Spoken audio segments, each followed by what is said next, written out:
All right, we're going to get started with our next lecture for geometry. So we're going to talk about section 1.4 on constructions, and we're going to talk about section 1.5 as well, the burden of proof. So this is a reminder that you'll need your compass and a straight edge for next class. So really try to remember it, otherwise you won't be able to do the work in class.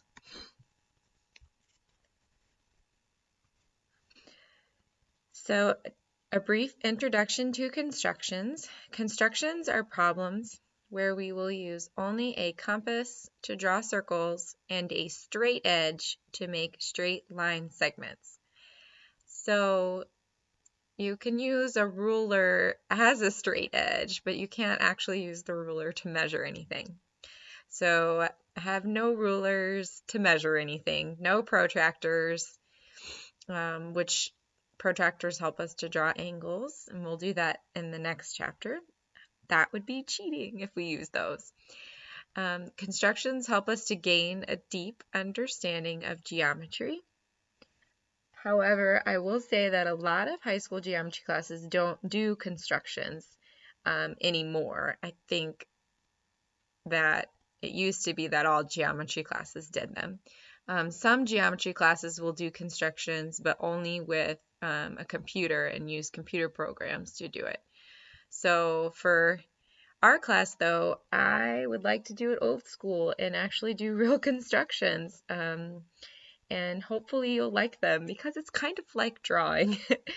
We'll do constructions in this section in chapter 1, and then if you look in the index of your book, you'll see that there are other sections that say construction, and it will be a section where we'll do constructions for that topic. So you'll see there's maybe about one construction section per chapter for a few chapters.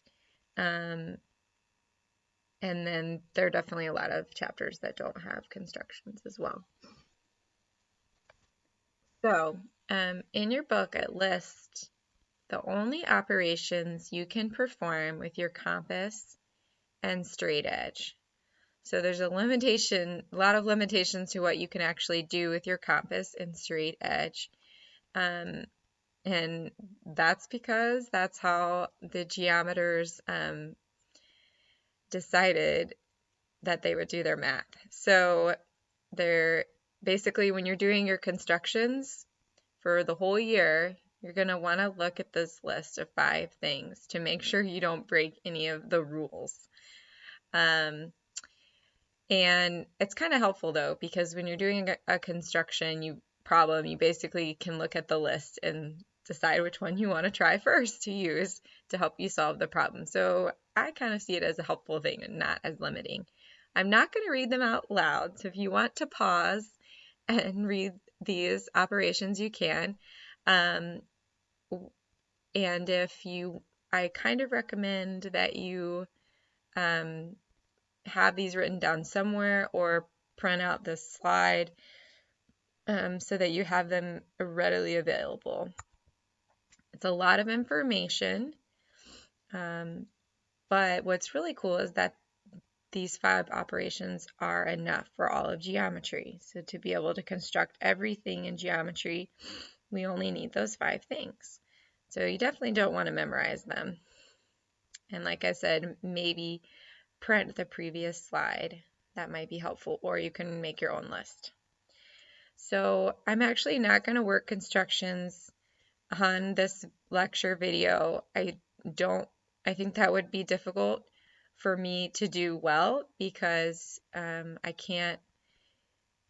can't see me using a compass and a straight edge, and maybe I could use some technology to enable me to do it a little better. But when you're doing constructions, you're going to be using a real compass and a straight edge. So I want you to see me do them in class so that you'll be better prepared. But you are free to try the 2 constructions in section 1.4 on your own before we meet in class. And they're not very difficult. I would say. And then, of course, the solutions are explained for those two problems in your book, which is helpful. And then just something to note, when you first start to do those two problems in the section 1.4, you'll notice in the solutions that the author draws the entire circle. So we don't always need to draw the entire circle when we draw our constructions. We sometimes only need enough of the circle to tell where the circle hits the line. Typically, we draw these little arcs like this with our compass, not just freehand, and that'll be all you see. So in this first construction section in the book, you'll see the full circles, and I'll show you how to draw the full circles, but then as we keep doing constructions throughout the year, we'll start to draw the little arcs if that's all we need. So section 1.5 is the burden of proof, and it's basically the author is establishing that in mathematics you have to come up with formulas or concepts and prove them, and that's what mathematicians do. So mathematicians either there's already a known problem that they're trying to solve and prove, or they come up with their own idea and they try to prove that. So I'm just going to have you read page 10 in your books. I recommend taking notes on the vocabulary words axiom, theorem, and conjecture if you like to take notes. I would not copy down the 5 axioms by Euclid. However, we'll reference them very soon. And one thing I wanted to mention was what proofs look like in different geometry classes. There is a method for teaching proofs in a lot of high school geometry classes that is called a 2-column proof. And so basically there will be 2 columns, and one side will say, if something is true, and then on the other side it will say, then this is true, then this is true. Or another way they're often written is, this is true,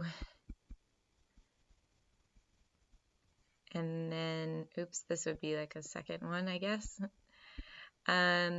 because this is true, because of blank. So these 2-column proofs are very common in high school geometry classes. However, that's not how proofs are written in mathematics.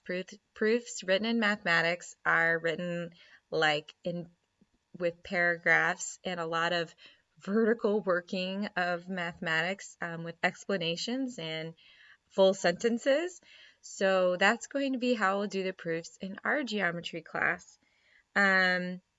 Hopefully this would prepare you if you take any advanced math in college.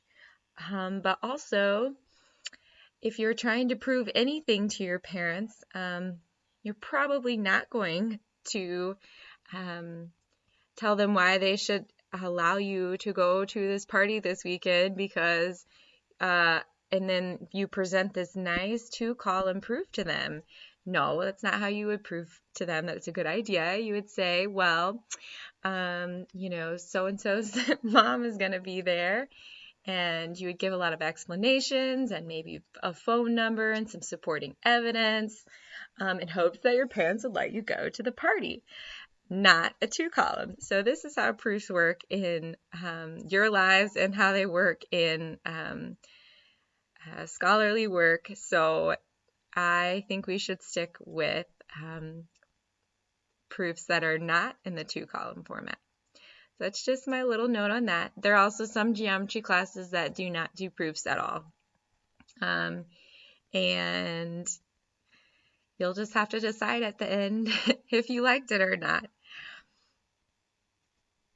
Okay, here's another burden for you besides the burden of proof. I wanted to give you a bonus opportunity. So on page 12 in your book, there is information about the golden ratio spiral.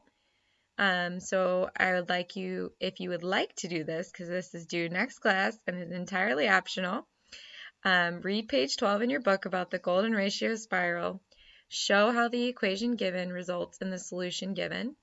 Write a sentence or two explaining how you solved this equation in addition to showing your work. And then 3, to write a sentence explaining why there's only one solution and not two solutions.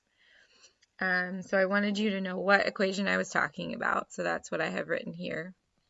So this equation's on page 12, and then it gives you this solution. So I want to know how and why. So the goal is that you're not to Google it. Don't ask your friends or your parents. Just try to do it yourself. And so I have write up your solution as though you were submitting it for publication, or maybe as though you're the teacher and you're trying to make all your notes so you can explain this problem to your students.